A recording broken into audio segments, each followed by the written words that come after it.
Saya sangat excited ya bahwa kita akan memulai sebuah seri pengajaran yang baru, eksposisi kitab Filipi, di mana kita akan sama-sama belajar kitab Filipi, saudara ya.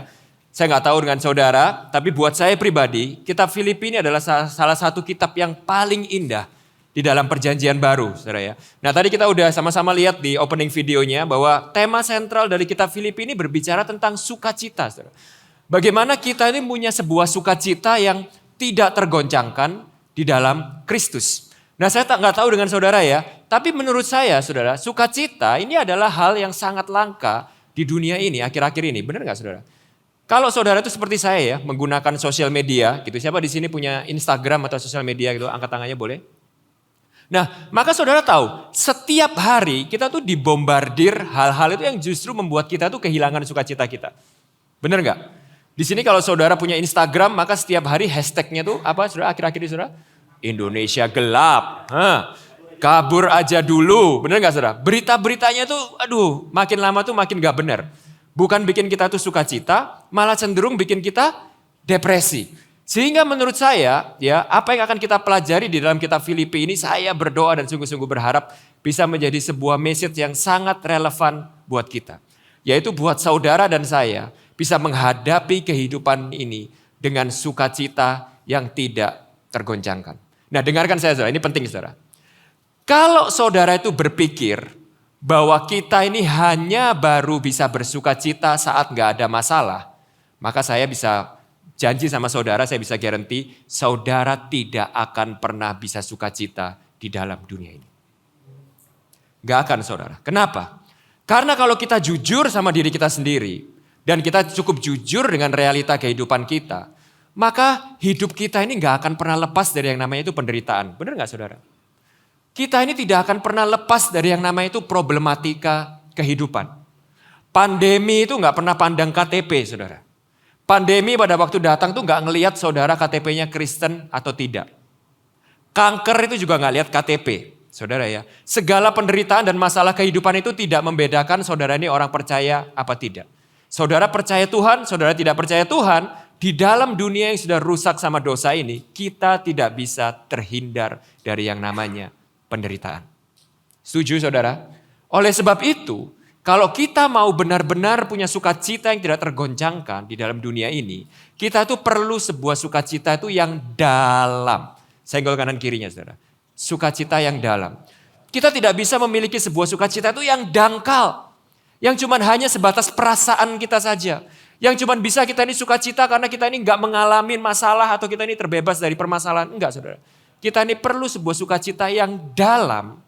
Yang kita tuh akan bisa terus bersukacita even pada waktu kehidupan itu gak make sense buat kita.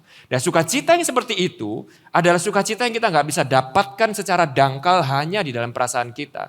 Tapi kita bisa dapatkan secara dalam saat kita ini benar-benar mengerti. Benar-benar memahami dan menghidupi akan siapa Tuhan di dalam kehidupan kita dan siapa kita di dalam Tuhan. Saya ulangi saudara ya.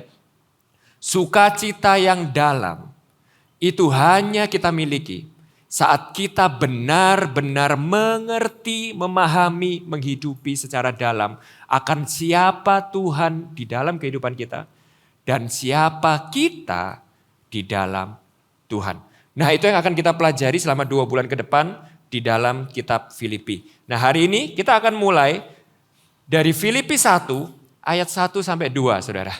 Kita akan mulai 2 ayat pertama dari kitab Filipi pada hari ini saudara ya. Yaitu kita akan sama-sama belajar tentang salam pembuka Rasul Paulus di dalam kitab Filipi. Namun disclaimer ya saudara ya. Hari ini kita akan belajar cuma 2 ayat. Bukan berarti khotbah saya hanya akan 20 menit saudara ya.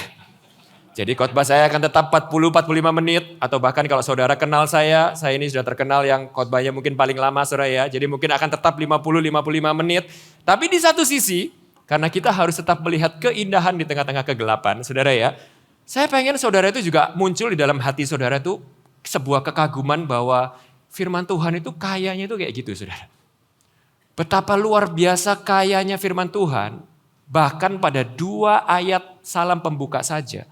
Hari ini kita akan bisa belajar banyak hal yang saya harap dan saya berdoa bisa menjadi sesuatu yang indah, berguna, dan berharga bagi saudara. Bahkan saudara ya, apa yang akan kita bicarakan 45-50 menit ke depan, ini mungkin belum sampai 10% dari apa yang secara penuh itu terkandung di dalam 2 ayat ini. Tapi kita akan belajar sama-sama ya tentang salam pembuka Rasul Paulus di dalam surat Filipi. Tapi sebelumnya mungkin saya bisa ajak kita sama-sama untuk sekali lagi berdoa, saudara ya. Sekali lagi berdoa, mari kita sama-sama berdoa. Bapa, kami bersyukur buat anugerah-Mu, kami bersyukur buat kasih karunia-Mu. Kami sepenuhnya percaya kalau kami ada pagi hari ini, kalau telinga kami bisa mendengar, kalau mulut kami bisa berbicara, kalau hati kami bisa merasakan, itu semua karena anugerah-Mu di dalam kehidupan kami. Oleh sebab itu, kami mau serahkan semua hati dan pikiran dan perasaan kami, biarlah Engkau yang teduhkan semuanya, sehingga kami bisa menerima apa yang Kau hendak sampaikan kepada kami sepenuhnya lewat firman-Mu. Biarlah Engkau yang juga tolong hamba-Mu yang lemah ini, hamba-Mu yang penuh banyak kekurangan ini.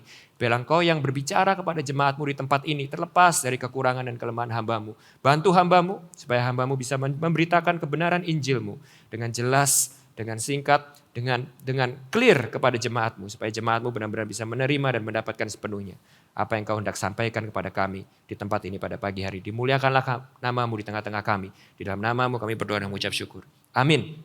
Oke, karena cuma 2 ayat, kita baca sama-sama saudara ya, dengan keras. Filipi 1 ayat 1 sampai 2. 1, 2, 3. Dari Paulus dan Timotius, hamba-hamba Kristus Yesus, kepada semua orang kudus dalam Kristus Yesus di Filipi, dengan para penilik jemaat dan diaken, kasih karunia dan damai sejahtera dari Allah Bapa kita dan dari Tuhan Yesus Kristus menyertai kamu. Nah, hari ini saya pengen ajak saudara untuk fokus kepada satu kata yang digunakan Paulus dalam salam pembuka ini, yaitu kata hamba Kristus. Nah, sebelum kita mulai saudara, saya pengen tanya ini, tes dulu saudara. Pada waktu saudara itu dengar kata hamba Kristus, hamba Tuhan, itu pikiran yang muncul pertama kali dalam pikiran saudara itu apa saudara? Bahwa Paulus ini adalah seorang pasti pendeta. Benar, setuju saya saudara. Kita ini sangat terbiasa, ya sangat familiar dengan term hamba Tuhan itu sebagai pendeta, saudara. Gak sepenuhnya salah, saudara, tapi itu menghalangi kita untuk kita tuh bisa memahami sepenuhnya apa yang Paulus itu berusaha sampaikan di sini. Ya, nah pada waktu Paulus nulis surat ini kepada jemaat Filipi dan Paulus menggunakan kata hamba Kristus ini, bukan itu gambaran yang ada di dalam benak orang-orang di Filipi. Orang Filipi itu bukan menerima kata hamba Kristus ini sebagai pendeta, saudara. Bukan, saudara. Paulus menggunakan kata hamba di situ. Yang di dalam bahasa Yunaninya, bahasa aslinya itu adalah kata doulos.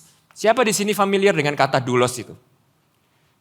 Familiar ya, mungkin yang dari GBI familiar ya. Saya nggak tahu dengan saudara, tapi dulu waktu saya kecil, saudara, itu papa saya itu ada seorang pendeta. Papa saya itu pernah cerita kepada saya, saudara, bahwa di antara pendeta-pendeta itu ada sebuah pelatihan yang sangat mengerikan, namanya itu pelatihan doulos, saudara. Saudara ada yang pernah dengar cerita itu? Di mana pada waktu ikut pelatihan itu, pendeta-pendeta itu disuruh cuci kaki, gitu ya, saudara ya, disuruh melayani.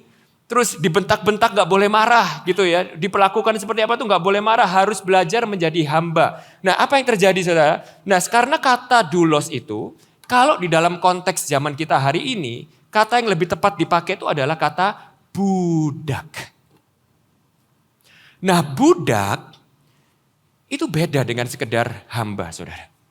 Budak itu bukan cuma sekedar pegawai atau karyawan. Budak itu bahkan bukan pembantu di dalam konteks kita hari ini. Budak itu sama sekali gak punya hak. Budak itu gak punya agenda pribadi. Budak itu bahkan tidak punya identitas pada dirinya sendiri selain sebagai milik majikannya. Kehidupan budak itu esensinya cuma satu, yaitu dia hidup untuk melayani kepentingan, hak, tujuan, dan kehendak daripada sang pemilik. Nah pengertian ini sangat berbeda dengan pengertian kata pendeta yang secara umum itu kita mengerti hari ini. Saudara. Kenapa? Karena kalau kita jujur saudara ya, kata pendeta, kalau kita dengar kata pendeta hari ini, saya bukan berusaha menjelekkan denominasi tertentu atau gereja tertentu. Tapi kata pendeta hari ini kalau kita tuh dengar kata pendeta, konotasi yang muncul dalam pikiran kita itu apa saudara? Privilege. Benar nggak saudara? Posisi yang tinggi, posisi yang dilayani. Sekarang saya tanya sama saudara, biasanya kalau di dalam gereja, pendeta itu dapat parkirnya VIP atau yang paling jauh saudara? VIP. Pendeta itu tasnya dibawain atau bawain tasnya orang saudara? Nah, bisa ngerti ya saudara ya, saya bukan bermaksud menyalahkan pendeta, nggak boleh seperti itu saudara. Tapi saat kita itu cuma merefleksikan kata hamba Tuhan ini sebagai pendeta, kita tuh kehilangan makna yang berusaha Paulus itu sampaikan.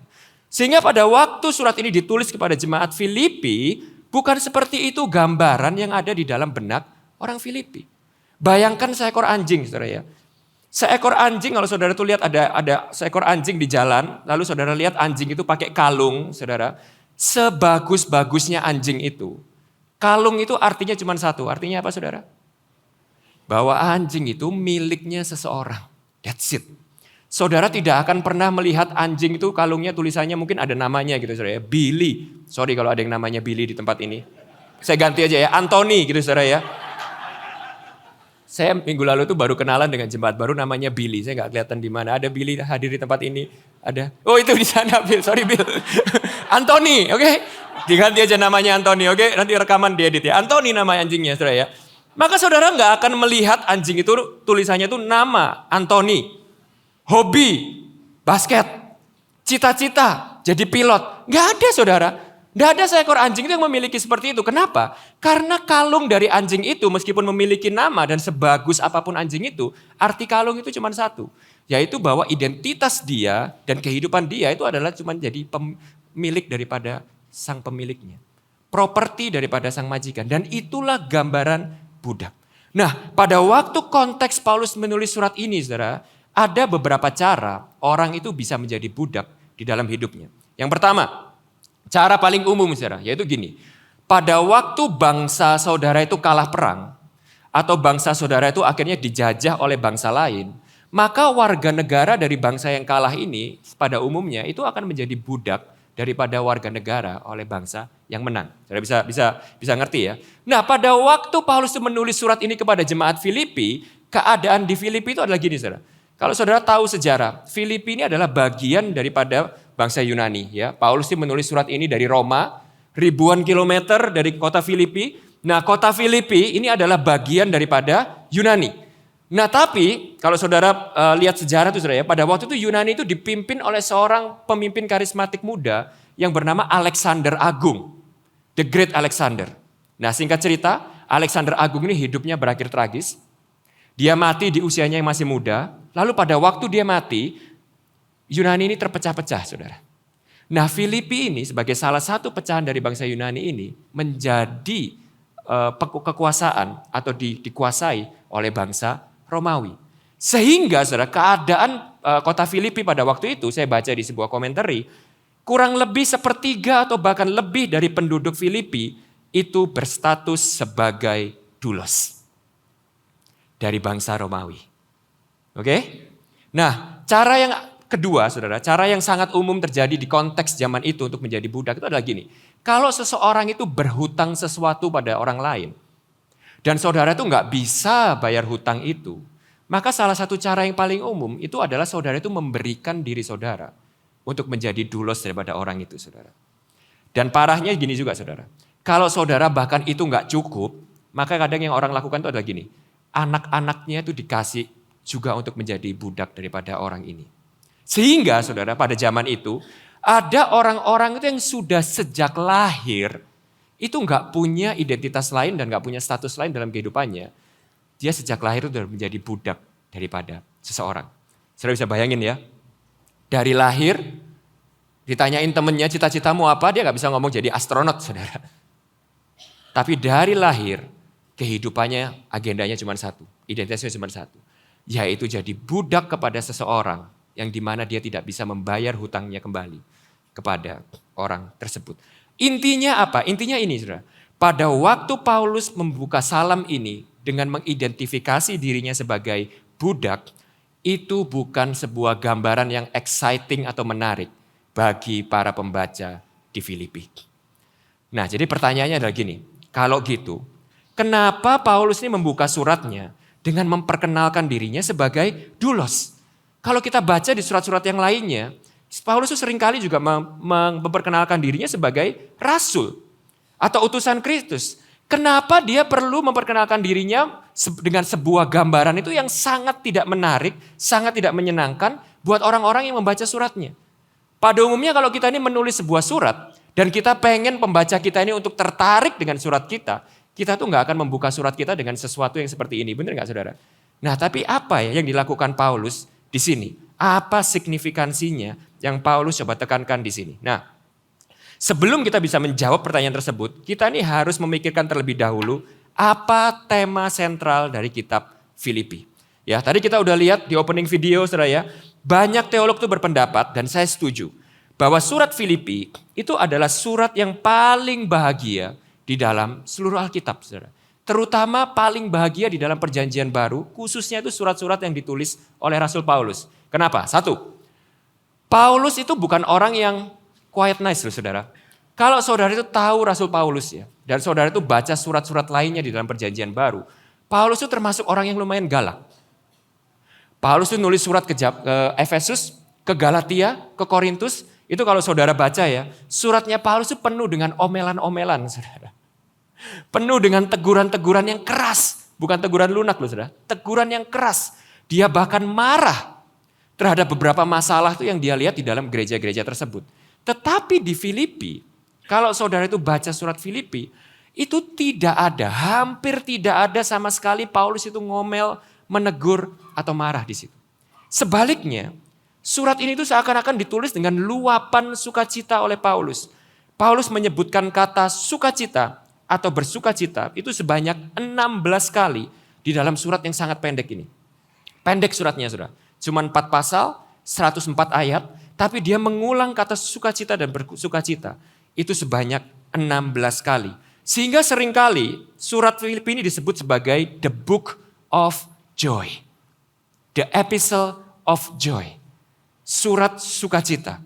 Di mana tema sentralnya itu adalah Paulus itu pengen mengajak jemaat di Filipi untuk merasakan sukacita yang dia rasakan di dalam Kristus. Nah, dirangkum di dalam pasal keempat, ayat 4 sampai 7 ini saya percaya ini adalah sebuah ayat yang sangat terkenal. Kita semua pasti pernah baca ayat ini, kita baca sama-sama ya, Filipi 4 ayat 4 sampai 7. 1, 2, 3. Bersukacitalah senantiasa di dalam Tuhan. Sekali lagi kukatakan, bersukacitalah.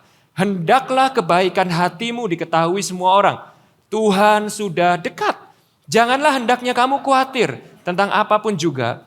Tetapi nyatakanlah dalam segala hal keinginanmu kepada Allah dalam doa dan permohonan dengan ucapan syukur. Damai sejahtera Allah yang melebihi segala akal akan memelihara hati dan pikiranmu di dalam Kristus Yesus. Ayat 4 itu yang saya tebelin dan garis bawah itu, kalau saya ganti ke bahasa Inggrisnya, saya yakin saudara akan familiar dengan ayat itu. Kenapa? Karena kita nyanyiin lagunya. Ya, bahasa Inggrisnya itu berkata seperti ini. Rejoice in the Lord always. Again I say, rejoice. Kita nyanyiin lagunya saudara ya, terkenal ya. Oke, nah sekarang saya pengen tanya sama saudara, tes ini saudara, tes. Kalau kita ini baca surat Filipi hanya 3 ayat ini, lalu saya tanya sama saudara, coba gambarkan keadaan atau situasi Rasul Paulus pada waktu dia menulis surat ini. Kira-kira gambaran Rasul Paulus itu seperti apa yang ada di dalam benak pikiran saudara? Saya percaya saudara ya, di gambaran pikiran kita, kalau bunyi ayatnya itu seperti ini, Rasul Paulus itu lagi ada di Uluwatu, di sebuah villa, yang ada kolam renangnya, lalu di situ ada pohon palem yang indah, angin sepoi-sepoi, lalu sinar matahari itu begitu cerah. Lalu Rasul Paulus itu lagi duduk di lounge bed gitu ya saudara sambil nulis surat. Dan dia berkata, bersukacitalah saudara-saudara, bersukacitalah. Lalu di sebelahnya dia itu ada pina colada gitu saudara ya. Lalu dia berkata, Tuhan itu dekat, bersukacita. Biarlah kebaikan hatimu diketahui semua orang. Jangan hendaknya kamu khawatir tentang apapun juga. Lihat Tuhan itu mencukupi segala yang kita perlukan. Mari kita sampaikan kepada Tuhan segala keinginan kita di dalam doa dan permohonan ucapan syukur. Damai sejahtera Allah yang melampaui segala akal itu akan memelihara hati dan pikiranmu dalam Kristus Yesus. Lalu Paulus sambil manggil, mas kelapa muda satu gitu ya. Minum kelapa, wah life is good. Tuhan dekat, hidup ini penuh dengan sukacita. Benar gak saudara? Tapi saudara tahu bagaimana konteksnya surat Filipi ini ditulis? Oh, nggak seperti itu saudara. Bahkan keadaan Paulus itu kebalikan daripada itu. Kalau kita baca di dalam surat Kisah Para Rasul yang ditulis oleh Rasul Lukas, maka kita akan tahu apa yang lagi dialami Rasul Paulus pada waktu dia itu lagi nulis surat Filipi ini. Pertama saudara, dia itu lagi ada di dalam penjara. Dan bukan sembarang penjara, karena kita tahu ceritanya, ini adalah penjara di Roma yang kemungkinan besar merupakan penjara terakhirnya dia sebelum akhirnya dia dihukum mati. Jadi bayangin ya situasi yang pertama, dia lagi nulis surat ini bukan dengan es kelapa muda dan pina colada. Dia lagi nulis di dalam penjara yang gelap, yang suram, sambil menunggu hari demi hari kapan dia akan dijatuhi hukuman mati. Yang kedua, kalau saudara baca di Kisah Para Rasul juga saudara, Rasul Paulus itu pada waktu dia pertama kali datang ke kota Roma, dia itu disambut seperti selebriti. Wah, semua orang itu kagum sama dia. Ini pendeta hebat zaman sekarang, nulis buku bagus-bagus. Semua orang itu jumpa pers sama dia, datang ke Rasul Paulus. Saudara. Tapi pada waktu masa ini saudara, digambarkan oleh Lukas saudara, kemungkinan besar kebanyakan atau hampir semua dari jemaatnya Paulus itu sudah meninggalkan dia. Jadi saudara bisa bayangin ya, dia akhirnya di penjara 1 bulan, 2 bulan, 3 bulan, setahun, 2 tahun, sudah gak ada lagi yang besuk dia. Sudah gak ada lagi yang cari dia. Sudah gak ada lagi yang ngirimin nasi bungkus ke dia. Gak ada yang ngirimin buah ke dia. Gak ada yang peduli sama dia. Sehingga dia itu akhirnya sudah benar-benar ditinggalkan. Di penjara, disiksa, dianiaya, menunggu hukuman mati, dan ditinggalkan dan sendirian.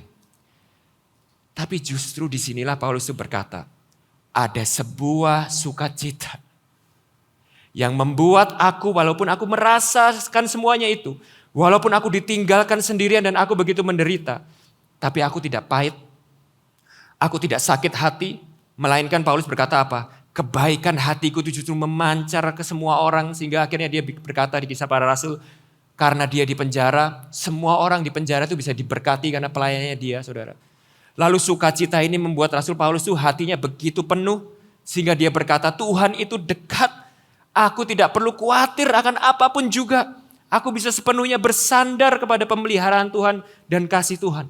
Dan yang paling penting saudara, sukacita ini membuat Paulus berkata, ada damai sejahtera Allah yang melampaui segala akal, yang memelihara hati dan pikiran kita di dalam situasi apapun. Pertanyaan bodoh, siapa di tempat ini yang tidak mau punya sukacita seperti ini? Angkat tangan saudara. Gak ada saudara. Kita semua mau, bahkan kita semua mencari, kita semua mendambakan sukacita seperti ini. Nah, tapi justru gini saudara, saudara sadar gak sih? Paulus justru berkata kepada kita bahwa sukacita seperti inilah yang seharusnya dimiliki oleh semua orang yang percaya. Paulus sedang berkata sama kita, Christians should be the most joyful people in the world. Senggol kanan kirinya bilang, be happy. God wants you to be happy. Kamu tuh harusnya jadi orang paling bahagia di dunia ini. Dan itulah yang dimaksud Paulus di sini. Nah kemungkinan saudara akan berkata, dan ini yang akan kita pelajari selama 2 bulan ke depan ya saudara. Bagaimana kita punya sukacita yang dalam seperti ini. Di dalam Kristus. Nah mungkin kemudian Anda bertanya sama saya, lalu apa hubungannya sukacita dengan salam pembuka Paulus tadi? Bagaimana mungkin sukacita semacam ini dapat dimiliki oleh seseorang yang menjadi budak? Karena kata budak itu di dalam pikiran kita secara natural itu bertentangan dengan kata sukacita. Saudara, benar nggak? Kata budak itu pada sejatinya di pikiran kita itu erat hubungannya dengan terikat, tertindas, terbelenggu. Bagaimana bisa menjadi seorang budak itu memberikan kepada kita hidup yang penuh dengan sukacita. Dan Paulus berkata gini, bisa, tapi syaratnya cuma satu, yaitu saat saudara menjadi budak atau hamba dari seorang majikan yang benar-benar baik. Dan inilah poin utama yang ingin Paulus sampaikan di salam pembukanya, yaitu bahwa jalan menuju sukacita dan kebahagiaan sejati itu dimulai saat kita menjadi hamba dari seorang Tuhan yang benar-benar baik. Itu yang akan kita menjadi fokus kita pada hari ini, saudara. Tapi saya akan mulai dengan reflektif yang pertama. Saudara. Refleksi yang pertama, perhatikan ini saudara ya. Saya pengen berkata sama saudara seperti ini. Saudara pengen merasakan sukacita yang sejati. Saudara pengen merasakan kebahagiaan sejati.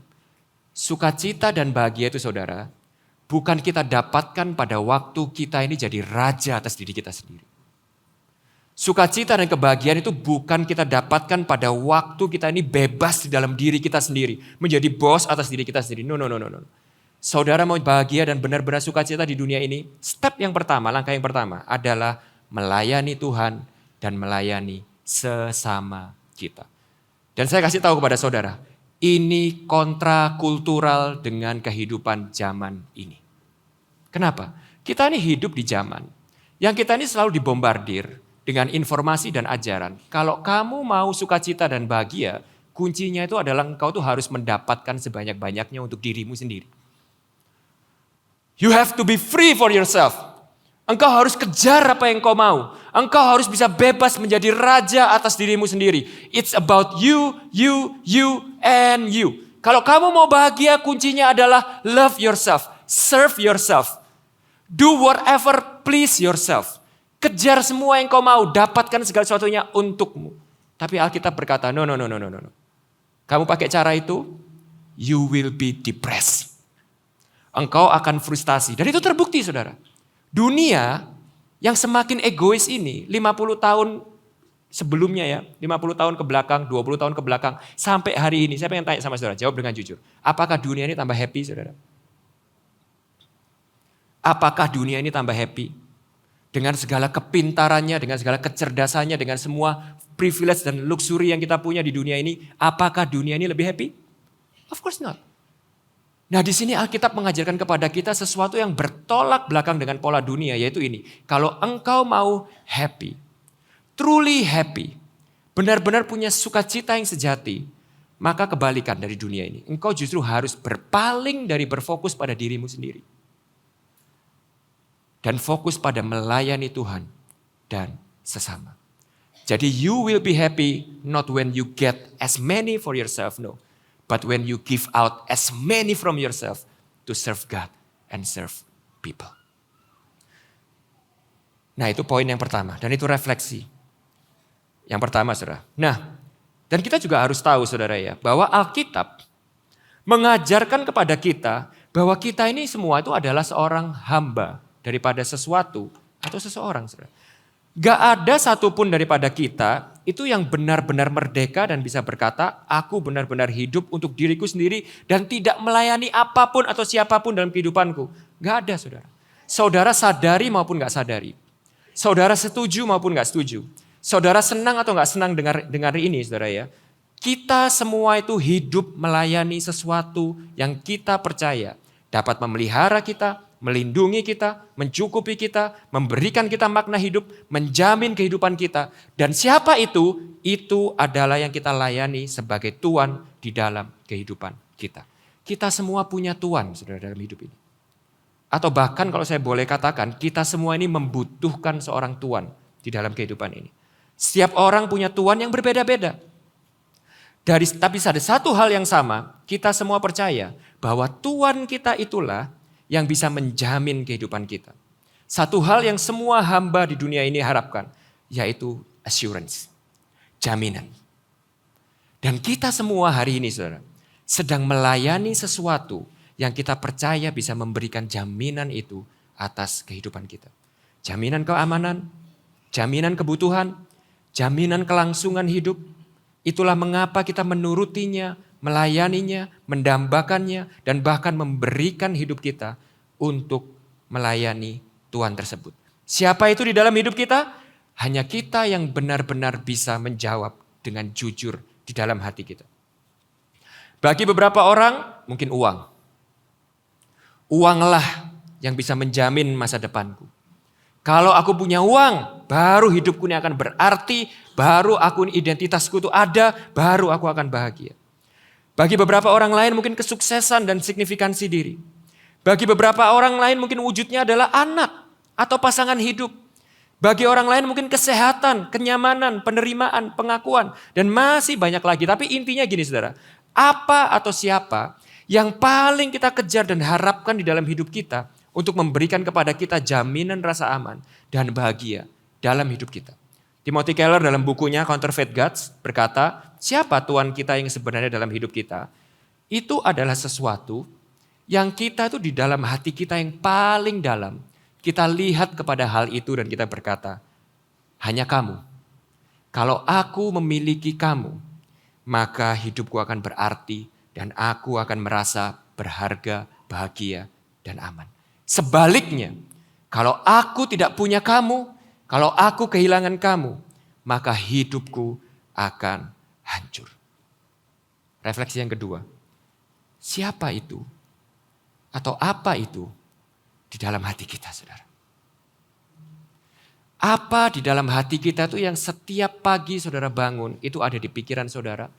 Setiap malam sebelum saudara tidur itu ada di dalam benak saudara. Setiap kali saudara kerja, setiap kali saudara melakukan segala hal dalam kehidupan saudara. Saudara itu percaya bahwa hal itu kalau saudara dapatkan itu yang bisa menjamin kehidupan saudara. Membuat saudara berharga, membuat saudara aman, membuat saudara berarti. Nah, kunci dari sukacita dalam kehidupan Paulus itu tidak terletak daripada situasi atau pencapaian hidup atau melayani Tuhan apapun.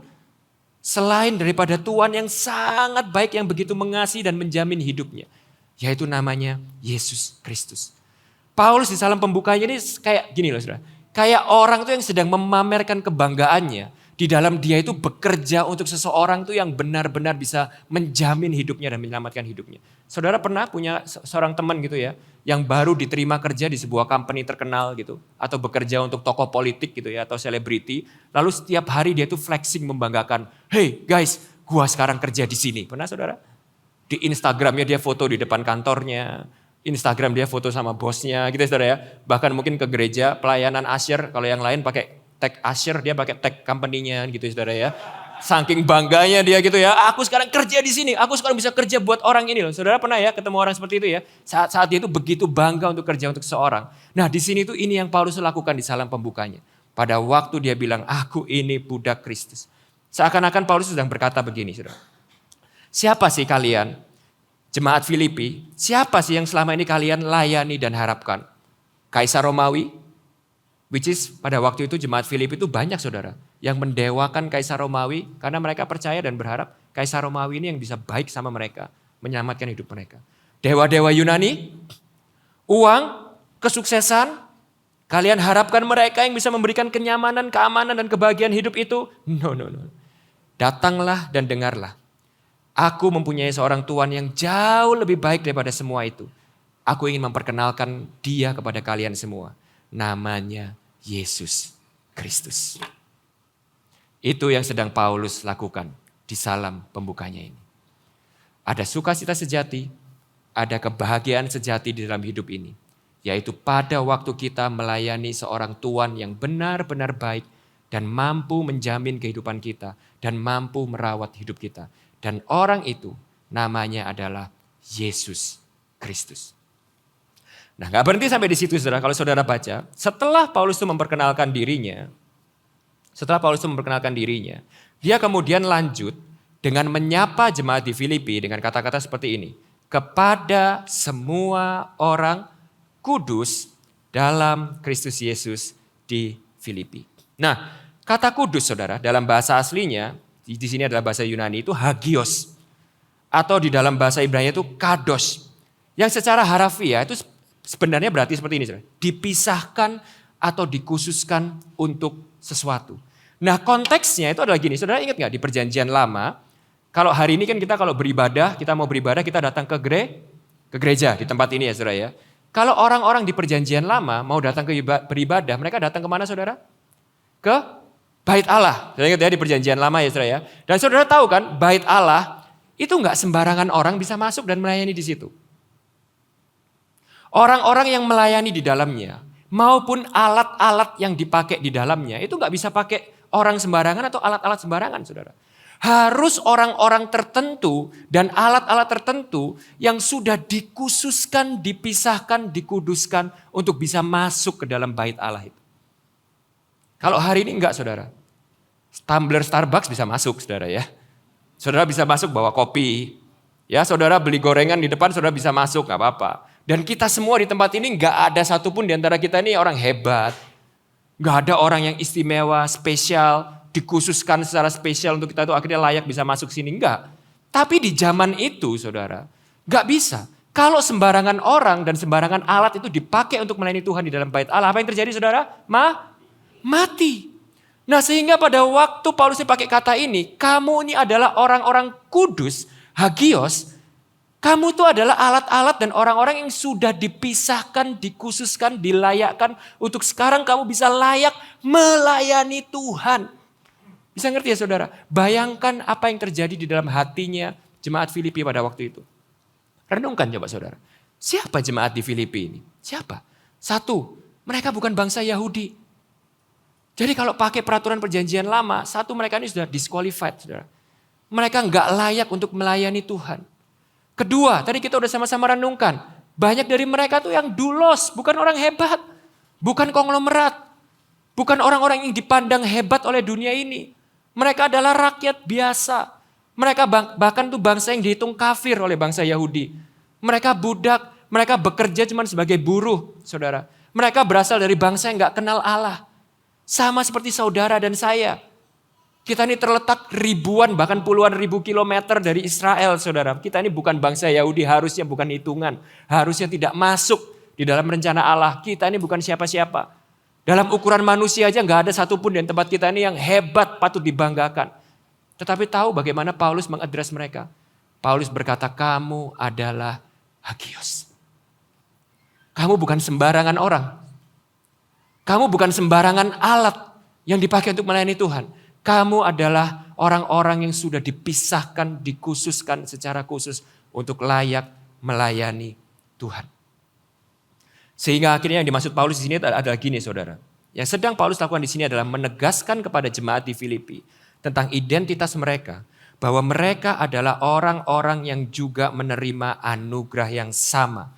Seperti Paulus dan Timotius untuk melayani Tuhan yang baik ini. Paulus sedang mengajak mereka untuk melihat identitas mereka bukan hanya lagi sebagai orang biasa.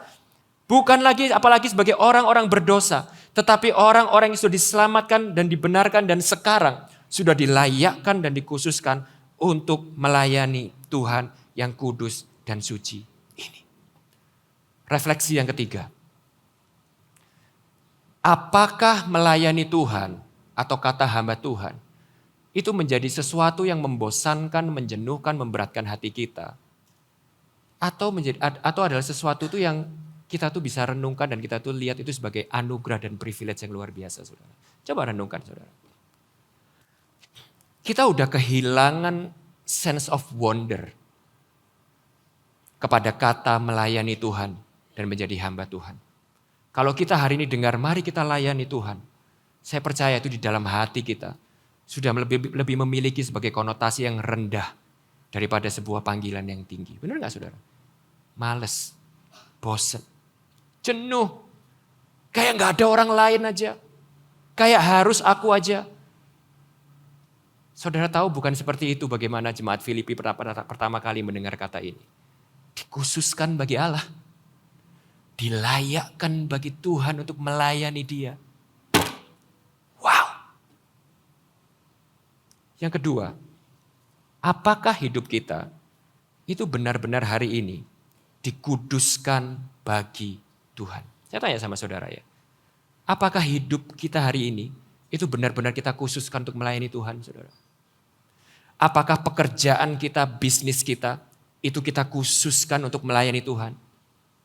Apakah uang kita, waktu kita, resources kita itu kita khususkan untuk melayani Tuhan dan untuk memuliakan Tuhan? Apakah pernikahan kita, keluarga kita khususkan untuk melayani Tuhan? Ingat loh ya saudara, hidup yang dikhususkan bagi Tuhan tentu saja berbeda daripada dunia ini. Tentu saja berbeda saudara.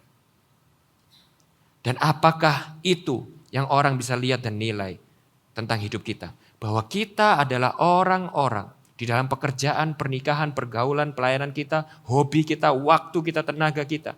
Kita adalah orang-orang yang sudah dikhususkan dan dipisahkan untuk melayani Tuhan. Sehingga yang Paulus lakukan di sini adalah ini, bahwa hamba Kristus itu bukan hanya kebanggaan, anugerah yang Paulus dan Timotius terima, melainkan seharusnya itu adalah kebanggaan yang menjadi identitas semua orang percaya. Kita semua yang diselamatkan, kita bukan hanya luput dari hukuman dosa, melainkan kita juga dilayakkan, dikhususkan untuk melayani Tuhan. Nah, poin yang terakhir dari ayat 1. Poin yang terakhir dari ayat 1. Kemudian, setelah Paulus memperkenalkan dirinya, lalu Paulus itu menyapa jemaat di Filipi sebagai orang-orang kudus. Saudara perhatikan di situ. Paulus kemudian menyapa ada 2 kelompok orang di situ, yaitu para penilik jemaat dan diaken. Apa maksudnya? Maksudnya Paulus ini, saudara. Hidup kita itu harus menunjukkan dengan jelas siapa yang kita layani. Dan setiap hari kita harus mencontohkan ini, menunjukkan ini, meneladankan ini kepada orang-orang di sekitar kita. Khususnya untuk orang-orang yang Tuhan itu percayakan ada di bawah pengaruh kita. Saya jelaskan saudara, biar saudara nangkap saudara. Menjadi hamba Kristus itu adalah sesuatu yang kita ini akan makin pahami dan mahir lakukan saat kita tuh belajar dari kehidupan orang lain, saudara. Sama dengan main basket. Saudara nggak bisa main basket dan bertambah pinter main basket hanya dengan diajarin teorinya setiap hari, nggak bisa. Saudara harus melihat orang yang pinter main basket, saudara harus ikut main basket, dan saudara meneladani orang itu sehingga akhirnya saudara bisa bertumbuh semakin mahir dalam menjadi pemain basket. Nah, di dalam kehidupan kita, saudara, kalau kita ini mau semakin bertumbuh di dalam hidup kita ini melayani Tuhan, kita ini perlu contoh-contoh dan teladan-teladan dalam kehidupan kita untuk kita tuh melihat itu setiap hari.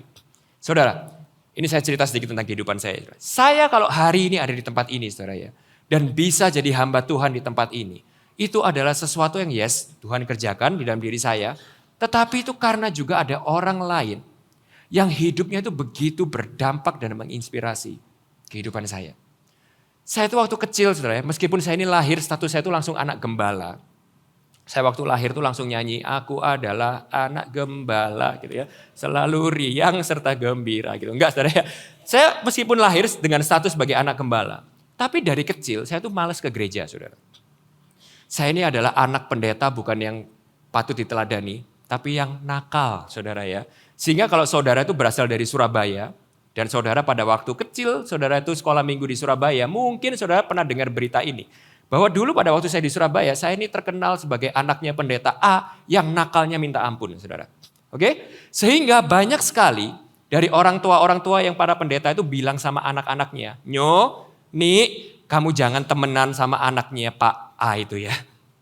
Kamu jangan sampai jadi kayak dia ya. Aduh, kamu kalau jadi kayak dia, aduh, mami papi bisa pusing. Saya tuh saking segitunya, saudara nakal. Saya nggak mau ke gereja, saya malas ke gereja, apalagi melayani Tuhan. Singkat cerita, saudara, pada waktu saya umur 24 tahun, saya tiba-tiba merasakan panggilan yang kuat di dalam hati saya untuk memberikan hidup saya sepenuh waktu melayani Tuhan. Nah, beberapa penyebabnya itu adalah ini, saudara. Pada waktu saya itu di Australia, pada waktu saya itu muda, saudara, dan saya itu malas ke gereja. Ada kakak rohani saya, itu yang gak pernah berhenti-berhenti, bosen-bosennya itu ngajakin saya itu ke gereja, saudara. Setiap pagi, minggu pagi, bayangin saudara ya. Dia ini jemput saya ke apartemen saya. Lalu nelpon saya, bangunin saya untuk ngajak saya ini ke gereja sama-sama pelayanan, saudara. Dan setiap minggu tuh saudara, miss call-nya 13 kali, 14 kali, 15 kali setiap minggu. Saya tanya sama saudara, sebagai jemaat yang mengasihi saya tanya sama saudara ya. Kalau saudara jadi orang itu, kira-kira berapa minggu nyerah saudara? Minggu pertama 13 miss call, gak bangun. Minggu kedua 12 miss call, gak bangun. Minggu ketiga, kuserahkan kembali kepada Tuhan. Biarlah penghakiman Tuhan yang turun atas dia. Benar gak saudara ya? Tapi ada orang-orang yang somehow itu gak memperhatikan kenyamanannya. Gak memperhitungkan waktunya dia, istirahatnya dia setiap minggu.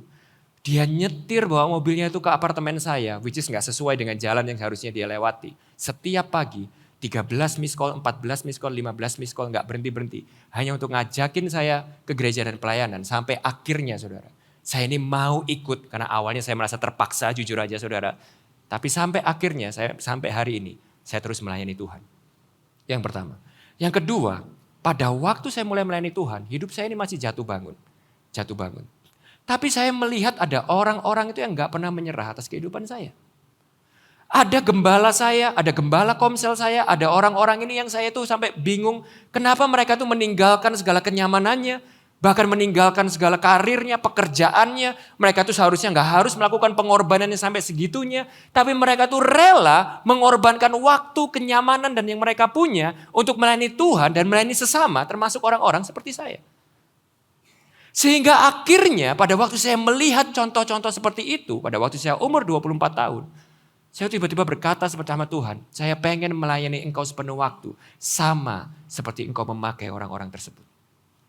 Nah, saya pengen bilang sama saudara, saudara setiap hari di dalam pertumbuhanmu melayani Tuhan, saudara perlu orang-orang seperti itu. Saudara perlu menjadi orang seperti itu, di mana saudara meneladankan melayani Tuhan dan sesama, bukan melayani diri sendiri, bukan berpusat pada diri sendiri, tapi engkau bisa mengorbankan kenyamananmu, keuntunganmu untuk melayani Tuhan dan sesama. Dan juga saudara perlu mengelilingi hidup saudara dengan orang-orang yang setiap hari menginspirasi dan meneladankan saudara. Bagaimana melayani Yesus itu jauh lebih bersukacita dan memberikan kepuasan hidup daripada melayani apapun di dunia ini. Dan itulah yang Paulus itu ingin sampaikan kepada jemaat di Filipi, dimulai dari para penilik jemaat dan diaken.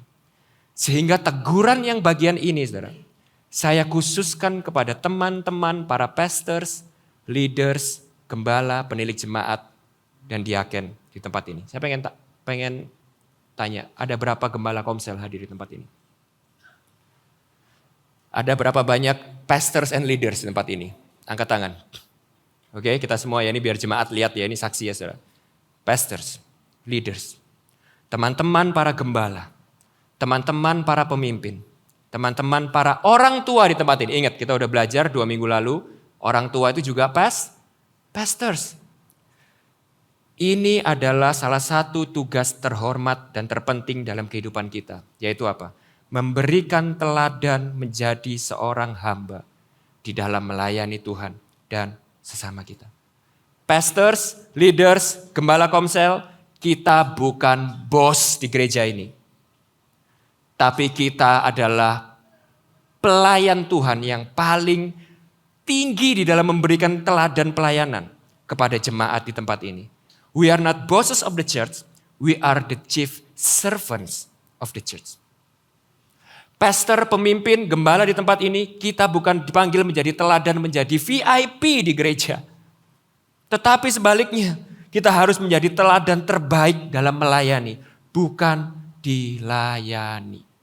Para pastor, penilik jemaat, diaken, pemimpin, kita adalah contoh nomor 1. Bagaimana melayani Tuhan dan sesama. Itu lebih baik daripada uang, lebih baik daripada keuntungan pribadi, lebih baik daripada apapun yang dunia ini mampu tawarkan. Sayang sekali, di gereja-gereja akhir-akhir ini banyak sekali, bukan di sini, di tempat lain saudara ya. Kita ngelihat bagaimana pastor, leader, bukan menjadi teladan bagaimana melayani, tapi justru dilayani. Mendapatkan privilege, bukan sacrificing in servanthood, saudara. Dan ini yang Paulus berusaha luruskan dan tegaskan di sini. Para orang tua di tempat ini. Apakah kita memberi teladan menjadi hamba Kristus bagi anak-anak kita? Ayah-ayah di tempat ini. Apakah Anda menjadi teladan bos atau hamba Tuhan di rumah saudara? Ibu, moms, apakah anak-anakmu melihat teladan engkau melayani dengan sepenuh hati dan sukacita saat engkau melayani suami dan anak-anakmu di rumah? Para orang tua di tempat ini, apakah saat anakmu melihat engkau bekerja, memiliki usaha, apakah anak-anakmu melihat engkau melayani Kristus dan sesama lewat pekerjaanmu, lewat bisnismu, atau mereka melihat engkau melayani uang dan bagaimana engkau merugikan orang lain untuk keuntungan kita sendiri? Pada akhirnya pada waktu engkau tanya sama saudara, what is business? Anak kita tuh bisa berkata business is God atau business is money, saudara. Saudara bisa mengerti maksud saya? Dan itu adalah panggilan Paulus untuk kita semua. Para pemimpin, para gembala, para orang tua. Setiap daripada kita yang punya privilege untuk memiliki pengaruh bagi kehidupan orang lain. Gunakan pengaruh itu untuk menginspirasi orang lain. Untuk melayani Tuhan dan sesama. Tunjukkan kepada mereka bagaimana melayani Tuhan dan sesama. Itu memberikan sukacita dan kepuasan yang lebih besar daripada uang maupun apapun yang dunia ini mampu tawarkan. Sangat mudah untuk memamerkan kehebatan untuk menjadi bos yang dilayani. Tetapi hanya orang yang mengerti Injil yang bangga dalam mengikuti teladan tuannya yang sejati. Sehingga inilah poin Paulus berikutnya saudara ya. Yaitu bagaimana kebanggaan ini kita lakukan karena kita mengikuti teladan sejati dari Tuhan kita, Yesus Kristus. Paulus begitu bangga dalam identitasnya sebagai seorang hamba, budak doulos bagi Kristus. Tentu saja bukan tanpa alasan. Bahkan di Filipi 3 ayat 7-8, Paulus berkata bahwa segala kehidupan kemuliaan lamanya itu adalah seperti sampah dibandingkan dengan pengenalannya akan si majikan baru ini. Saudara, kita sama-sama baca. Filipi 3, 7-8. Kita akan bahas ini secara lebih detail bulan depan, saudara ya. Paulus berkata seperti ini. Tetapi apa yang dahulu merupakan keuntungan bagiku, sekarang kuanggap rugi karena Kristus.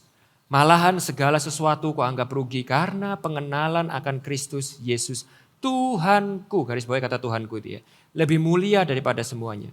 Oleh karena dialah aku telah melepaskan semuanya itu dan menganggapnya sampah.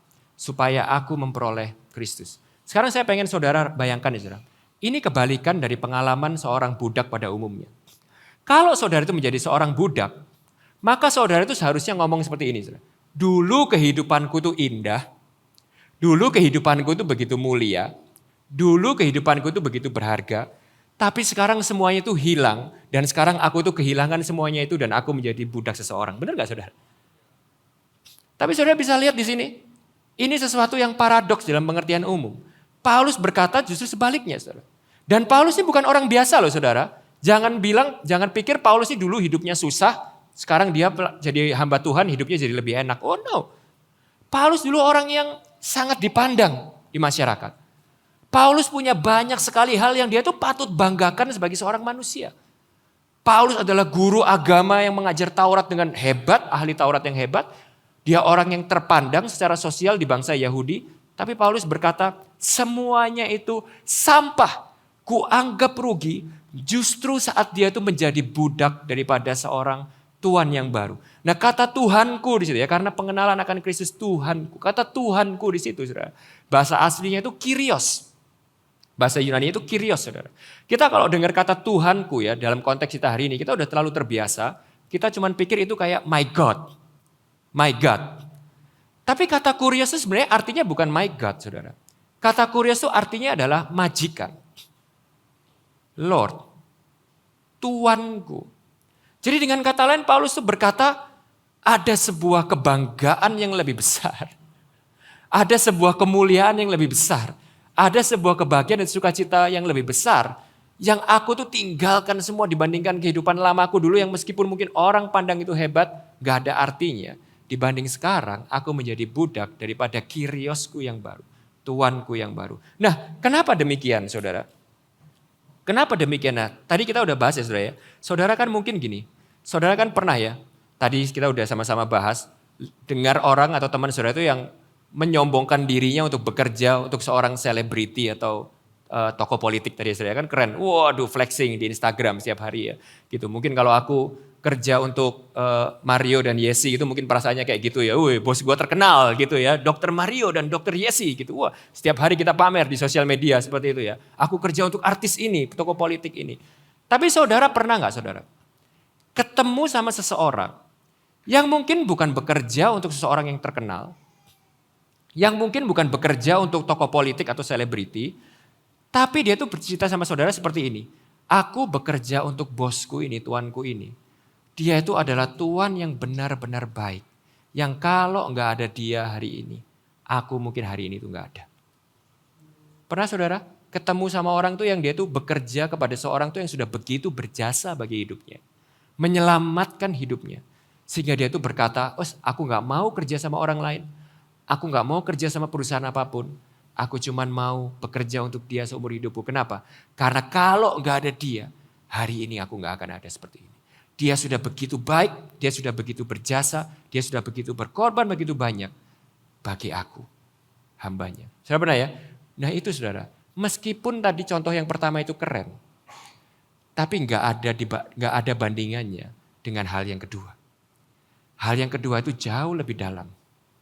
Hal yang kedua itu jauh lebih berharga dan precious. Dan itu yang Paulus lakukan di sini, saudara. Paulus itu begitu bangga melayani seorang tuan, sehingga dia itu begitu mengabdikan dirinya untuk seorang ini, saudara. Kenapa, saudara? Karena pada waktu kita baca, ternyata jawabannya itu terletak di pasal sebelumnya. Di pasal sebelumnya, Paulus berkata seperti ini, saudara. Ini bukan tuan yang biasa, ini bukan Tuhan yang sembarangan. Ini adalah seorang Tuhan yang seharusnya aku tuh mati. Karena aku dulu tuh menganiaya dia. Seharusnya aku tuh sekarang mati. Karena aku tuh dulu memusuhi dia. Aku dulu menganiaya jemaatnya dia. Aku dulu mengkhianati dia. Namun pada waktu dia menemukan aku, dia bukannya menghukum aku. Dia bukannya membinasakan aku. Tapi malah dia melayakkan aku untuk menjadi hambanya. Dan bahkan bukan hanya menjadi hambanya. Dia malah mengasihi aku. Menyerahkan nyawanya untuk aku. Mati buat aku. Sehingga hari ini aku bisa menjadi hambanya yang dikasihi dan berharga daripada dia. Dan dia berkata, dia bercerita kepada jemaat Filipi tentang sang majikan ini. Dia berkata seperti ini. Namanya Kristus Yesus. Yang walaupun dalam rupa Allah, tidak menganggap kesetaraan dengan Allah itu sebagai milik yang harus dipertahankan. Melainkan telah mengosongkan dirinya sendiri. Dan mengambil rupa seorang hamba. Doulos. Kata yang sama, saudara. Yang dipakai di situ. Dia yang harusnya adalah Kyrios itu. Dia yang harusnya adalah Tuhan yang setara dengan Allah itu. Mengambil rupa seorang hamba. Doulos. Sama seperti aku. Bahkan lebih parah daripada aku, perhatikan baik-baik. Menjadi sama dengan manusia. Dan dalam keadaan sebagai manusia, ia telah merendahkan dirinya dan taat sampai mati. Bahkan sampai mati di kayu salib. Itulah sebabnya Allah sangat meninggikan dia dan mengaruniakan kepadanya nama di atas segala nama. Supaya dalam nama Yesus bertekuk lutut segala yang ada di langit dan yang ada di atas bumi dan yang ada di bawah bumi. Dan segala lidah mengaku Yesus Kristus adalah Tuhan. Kyrios bagi kemuliaan Allah Bapa. Nah, saya tutup dengan ini, saudara ya. Saya tutup dengan ini. Bila Kristus, anak Allah itu, Tuhan yang sejati, Raja di atas segala raja itu, Pangeran surga itu, tidak malu dan tidak mempertahankan dirinya dalam dia menjadi hamba, doulos bagi Paulus, si penjahat, penganiaya gereja, maka tentu saja bagi Paulus tidak ada kebanggaan yang lebih besar daripada menjadikan dirinya doulos bagi sang Kyrios sejati, Yesus Kristus. Dan saya berdoa, saudara, apa yang dirasakan Paulus itu, kebanggaan yang Paulus rasakan itu, saudara bisa lihat itu di dalam kehidupan saudara. Kalau dia yang adalah Tuhan yang kudus, mau mengambil rupa seorang hamba, mati bagi kita hari ini. Masa, saudara, hari ini kita memberikan diri kita untuk diperhamba hal-hal lain yang jauh lebih rendah daripada apa yang dia lakukan bagi kita. Kita masih mau diperhamba oleh uang, kita masih mau diperhamba oleh seks, kita masih mau diperhamba oleh apa yang dunia ini tawarkan. Kita mau diperhamba oleh pengakuan orang lain, penerimaan orang lain. Oh no. Kenapa? Karena status saudara jauh lebih mulia daripada itu. Status saudara jauh lebih tinggi daripada itu. Karena Tuhan saudara sudah membeli saudara dengan lunas, dengan nyawanya sendiri, dengan dirinya sendiri.